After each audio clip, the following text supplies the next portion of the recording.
నమస్తే. రాజకీయాల్లో ప్రెడిక్షన్స్ ఫలాంది జరగబోతుంది అని భవిష్యత్తు గురించి చెప్పటం అనేది చాలా సహజంగా జరుగుతూ ఉంటుంది. చాలా సందర్భాల్లో ప్రెడిక్షన్స్ నిజం కూడా అవుతాయి. కొన్ని సందర్భాల్లో టాబాష, ఆయన ఇలా అంటున్నాడు, ఆయన ఈయన్ని కలిశాడట, ఇది జరగబోతుందట అనేవి కూడా మనం చాలా సందర్భాల్లో చర్చించుకుంటూ ఉంటాం. అలాంటి అంశాన్నే ఆంధ్రలో జరగబోయేటటువంటి ఒక సంఘటనని మీ ముందుకు తీసుకొచ్చేందుకు ప్రయత్నం చేస్తున్నాను. ఇది జరుగుతుందని నమ్మి మీకు చెప్పదలుచుకున్నాను. అది ఏమిటంటే, ఈ రాష్ట్ర ముఖ్యమంత్రి నారా చంద్రబాబు నాయుడు గారి కుమారుడు నారా లోకేష్ గారు ప్రస్తుతం మంత్రివర్గంలో సభ్యుడై ఉన్నాడు.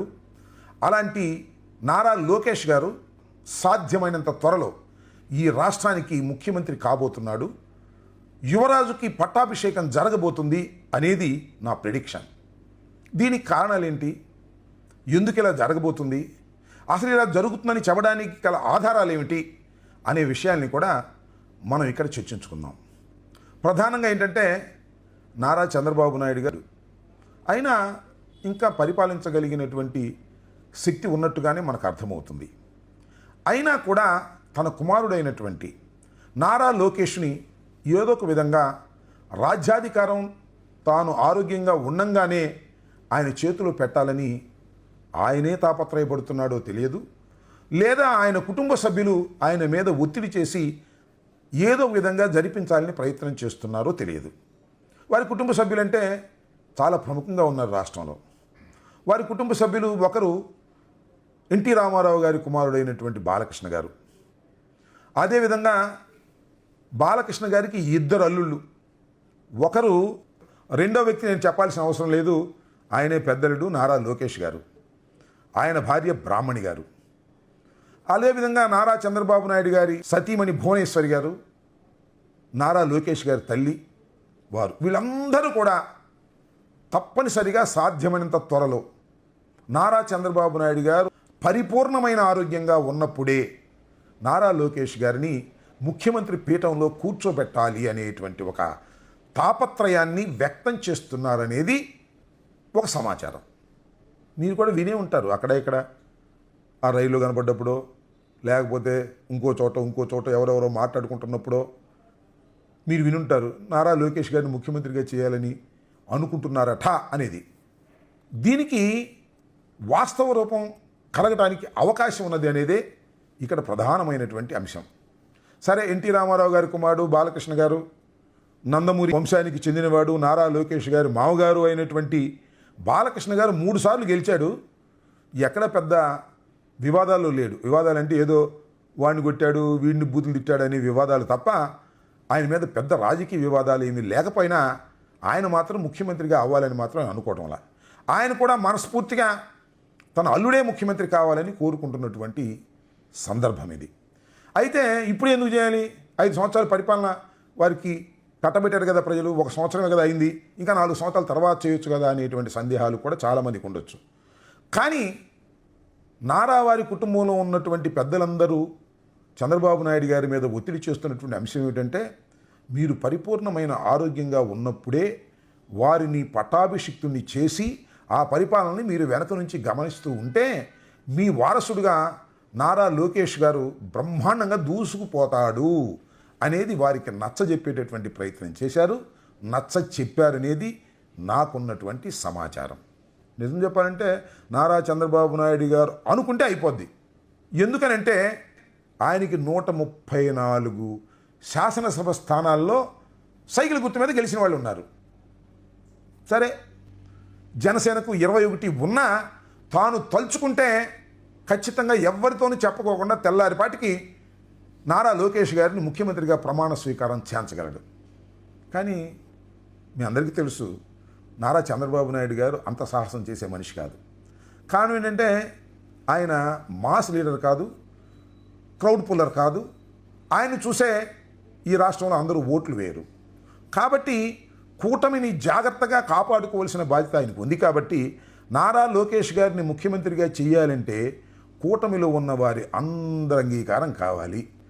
ప్రధానంగా అందరి అంగీకారం కన్నా భారతీయ జనతా పార్టీ యొక్క అంగీకారం తప్పనిసరిగా కావాలి. భారతీయ జనతా పార్టీ అంగీకారం ఉంటే ఆటోమేటిక్గా జనసేన అంగీకారం కూడా ఉన్నట్టే, కూటమి అంగీకారం మొత్తం ఉన్నట్టే. కూటమి అంగీకారం ఉంటే ఈజీగా పని అయిపోతుంది. కూటమి అంగీకరించే విధంగా చేయటం అనేది చాలా కసరత్తుతో కూడుకున్నటువంటి అంశం. చంద్రబాబు నాయుడు గారు అధికారంలోకి రాగానే ఆయన మొదలెట్టిన ముందు కసరత్తు ఇదే. తన తనయుణ్ణి ఏ విధంగా ముఖ్యమంత్రి పీఠంలో కూర్చోబెట్టాలి అనేదే. దానికోసం కేంద్రంతో మాట్లాడాడు, జనసేనతో మాట్లాడారు, అందరితో మాట్లాడారు. నాకు తెలిసినంతవరకు ఆ కసరత్తు కొలిక్కి వచ్చింది. అదేంటి రాంబాబు గారు కసరత్తు కొలిక్కి వచ్చిందని మీరు ఎలా చెప్పగలరంటే, ఇప్పుడు జరుగుతున్నటువంటి పరిణామాల్లో అక్కడ ఇక్కడ జరుగుతున్న సంఘటనలు మనం ఒకసారి పరిశీలిస్తే మీ మనసు కూడా అర్థమైపోతుంది. అదేంటంటే పవన్ కళ్యాణ్ గారు ఇవాళ ఉప ముఖ్యమంత్రిగా ఉండి తన శాఖ మీద పనిచేయటం కన్నా దక్షిణ భారతదేశంలోనే ఉన్నటువంటి అనేక సమస్యల మీద స్పందించాలనేటువంటి తాపత్రయపడుతున్నారు. ఈ మధ్యన దక్షిణ భారతదేశ యాత్ర కూడా చేసి వచ్చారు, అన్ని గుళ్ళు తిరిగారు. నేను రాష్ట్ర రాజకీయాల్లో చురుగ్గా ఉన్నా లేకపోయినా కేంద్ర రాజకీయాల్లోనూ దేశ రాజకీయాల్లోనూ కీలక పాత్ర పోషించేటటువంటి దశకి నేను వెళుతున్నాను అనేటువంటి ఒక బేస్ని తయారు చేసుకుంటున్నాడు. మొన్న పిఠాపురంలో ఆవిర్భావ దినోత్సవ సందర్భంగా కూడా ఆయన చేసింది ఏంటో మీరు చూశారు. అన్ని భాషలు మాట్లాడాడు, కన్నడం, తమిళం ఇవన్నీ మాట్లాడి నేను దక్షిణ భారతదేశానికి ప్రతినిధిని అనేటువంటి మాట మాట్లాడుతున్నారు. ఇక నేను ఎందుకు ఆ ప్రస్తావన చేస్తున్నానంటే ఆయన దేశ రాజకీయాల్లోకి వెళ్ళాలనేటువంటి ప్రయత్నం చేస్తున్నాడనేది ఇక్కడ నేను చెప్పాలనుకుంటున్నటువంటి అంశం. మరి ఆయన దేశ రాజకీయాల్లోకి వెళ్తే రాష్ట్ర రాజకీయాలు ఏమైపోతాయి అనే ప్రశ్నకు కూడా సమాధానం ఇక్కడే ఉంది. అదేంటంటే నాగబాబు గారు ఆల్రెడీ వచ్చేశారు. నాగబాబు గారు అర్ధంతరంగా ఎమ్మెల్సీ అయిపోయారు, మంత్రి కూడా అయిపోతున్నాడనేది రాతపూర్వకంగా ముఖ్యమంత్రి గారు ఇచ్చారు. అంటే త్వరలో నాగబాబు గారు మంత్రివర్గంలోకి వెళ్ళబోతున్నారు, ప్రమాణ స్వీకారం చేయబోతున్నారు. ఇక్కడ గమనించాల్సింది ఏంటంటే నాగబాబు గారు, పవన్ కళ్యాణ్ గారు ఇద్దరు కూడా క్యాబినెట్లో ఉంటారా, ఉండవు సమంజసమా అనేది ఇక్కడ ప్రశ్న.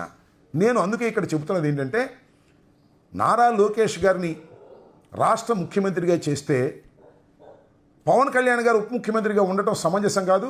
ఉంటే జన సైనికులు అందరూ ఒప్పుకోరు, కాపులు అయితే తిరస్కరిస్తారు. అందువల్ల ఈయన దేశ రాజకీయాల్లోకి వెళ్ళిపోతాడు. కేంద్ర రాజకీయాల్లోకి వెళ్ళిపోయి ముఖ్యమంత్రి కన్నా చాలా గొప్పవాణ్ణి అనేటువంటి ఫోజ్ ఇచ్చే ప్రయత్నం భారతీయ జనతా పార్టీ చేస్తున్నది అనేది నా అభిప్రాయం. దానికోసమే ఈ బేస్ అంతా తయారు చేస్తున్నారు.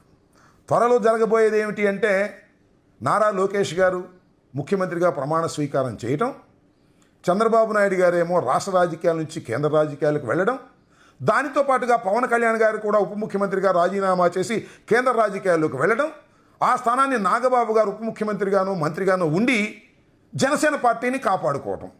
జిలా ఒక అంగీకారం జరిగింది అనేది నాకున్న బలమైనటువంటి సమాచారం. మీరందరూ అనుకుంటూ ఉంటారు, మీరే కాదు చాలామంది చంద్రబాబు నాయుడు గారి మీద నమ్మకం ఉన్నవాళ్ళు అనుకుంటూ ఉంటారు, చంద్రబాబు నాయుడు గారు ఈ రాష్ట్రం కోసం తప్పించిపోతున్నాడని, సూపర్ 6ని అమలు చేయాలనుకుంటున్నాడని, అదేవిధంగా పోలవరం ప్రాజెక్టును పూర్తి చేసి నీటిని అందించాలనుకుంటున్నాడని, లేదు అమరావతిని అద్భుతమైనటువంటి పట్టణంగా తయారు చేయాలనుకుంటున్నాడని, వెలుగొండ ప్రాజెక్టును పూర్తి చేయాలనుకుంటున్నాడని మీరు అనుకుంటారు. ఆయన ముందున్ని ఇవేమీ కావు. ఇవన్నీ పత్రికల్లో మాత్రమే, ఉపన్యాసాల్లో మాత్రమే చెప్పేటటువంటి అంశాలు. ఆయన ముందున్నది ఆయన కుమారుడైనటువంటి నారా లోకేష్ని ముఖ్యమంత్రిగా చేసి తన వారసుడిగా చేసి తెలుగుదేశం పార్టీ మొత్తాన్ని ఆయన చేతుల్లో పెట్టాలనే తాపత్రయం తప్ప మరొకటి లేదు అనేది మీరు ఇక్కడ కాస్త ఆలోచిస్తే గమనించగలుగుతారని నేను భావిస్తా ఉన్నాను. అయితే ఇక్కడ ఒక అంశం కూడా మనం చర్చించాలి. నారా లోకేష్ గారు మరి ఈ ఇంత చిన్న అనుభవంతో ముఖ్యమంత్రిగా పనికొస్తారా, ఈ రాష్ట్రాన్ని పరిపాలించగలడా అనేది ఒక ప్రశ్న. వాళ్ళ ఉద్దేశం పరిపాలించగలడనే, వారి కుటుంబ సభ్యుల ఉద్దేశం పరిపాలించగలడనే. కానీ నారా లోకేష్ గారు ఎలా వచ్చాడో రాజకీయాల్లో మీరు చూడండి. ఆయన ఎమ్మెల్సీ తీసుకుని మంత్రి అయ్యాడు. ఎమ్మెల్సీ తీసుకుని మంత్రి రాష్ట్ర వ్యాపితంగా తిరిగాడు, రాష్ట్ర వ్యాపితంగా తన పలుకుబడి పెంచుకోవడానికి ప్రయత్నం చేశాడు, ఆఫాస్ పాలయ్యాడు. అప్పుడే ఆయనకి మంచి పేరు కూడా వచ్చింది. దాన్నే పప్పు అన్నారు. ఎందుకంటే అడ్డదారిని వచ్చి అమాంతరం ఒక శాఖ తీసుకొని ఆ శాఖను సక్రమంగా పరిపాలించలేక, మాట్లాడడం కుదరక, తప్పులు దొర్లించుకొని ఒక పప్పుగా ఆయన పేరు ప్రఖ్యాతులు గడించినటువంటి అంశం మీ అందరికీ తెలుసు. ఆయన పరిపాలన అయిపోయిన తర్వాత జరిగిన ఎన్నికల్లో తెలుగుదేశం పార్టీ కేవలం 23 సీట్లకు పరిమితమై ఘోరంగా ఓడిపోయింది. ఆ ఘోరంగా ఓడిపోవడానికి ఉన్న అనేక కారణాల్లో నారా లోకేష్ గారు అర్ధంతరంగా మంత్రి కావటం, దుడ్డిదోవన రావడం కూడా ఒక కారణం అనేది విశ్లేషకుల అభిప్రాయం. అయితే నారా లోకేష్ గారు ఆ తర్వాత పాదయాత్ర చేశారు, అపోజిషన్లో పోరాడారు. ఆయన ఇప్పుడు చాలా మార్పు వచ్చింది, ఆయన అద్భుతమైనటువంటి నాయకుడిగా తయారయ్యాడనేది తెలుగుదేశం పార్టీలో ఒక వర్గపు అభిప్రాయం.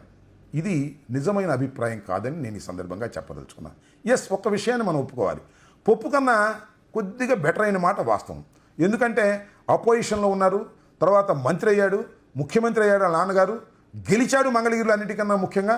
కాబట్టి ఈ పప్పు పరిపూర్ణంగా ఉడికిన చక్కని పప్పుగా ఉంది తప్ప పరిపూర్ణమైనటువంటి రాజకీయ నాయకుడిగా కాలేదు. కాకపోతే వాళ్ళకెందుకు, ఈ రాష్ట్రం మీద రుద్దేద్దాం, మా అబ్బాయిని ముఖ్యమంత్రి చేసేద్దాం, మా అల్లుడిని ముఖ్యమంత్రిగా చేసుకుందాం, మా తోలల్లుడిని ముఖ్యమంత్రిగా చేసుకుందాం అనేటువంటి అభిప్రాయంలోకి వారు వచ్చేసిన తర్వాత, కూటమి అంగీకరించిన తర్వాత ఇంకా ఏ అడ్డంకి ఉండదు. చివరికి మీ అందరికీ తెలుసు, ఉండేవాళ్ళు వాళ్ళు కూడా కాంప్రమైజ్ అయిపోయారు. లోకేష్ గారు ముఖ్యమంత్రి అవడం కోసం వారు కూడా శ్రమించడానికి, వారు కూడా ఈ అంగీకారంలో పాత్ర వహించడానికి సిద్ధపడ్డారు, వారు పాత్ర వహించారు. ఇది జరిగినటువంటి సంఘటన. ఎప్పుడైతే కూటమి అంగీకారం పూర్తిగా తెలిసినప్పుడు, వారు స్విచ్ చేసినప్పుడు ఇది జరగబోతా ఉన్నది అనేది నాకున్నటువంటి అభిప్రాయాన్ని మీ ముందు వ్యక్తం చేస్తున్నా. ఎప్పుడు జరుగుతుంది ఇది? ఒక వారంలో జరుగుతుందా, నెలలో జరుగుతుందా, సంవత్సరంలో జరుగుతుందా? We cannot say. సమయం చూసి తప్పనిసరిగా ఈ ప్రక్రియని ప్రారంభించబోతున్నారు. నారా లోకేష్ అనేటటువంటి ఒక ఇన్మెచ్యూర్డ్ పొలిటీషియన్కి రాష్ట్రంలో పట్టాభిషేకం చేసి ముఖ్యమంత్రిగా చేయబోతున్నారు.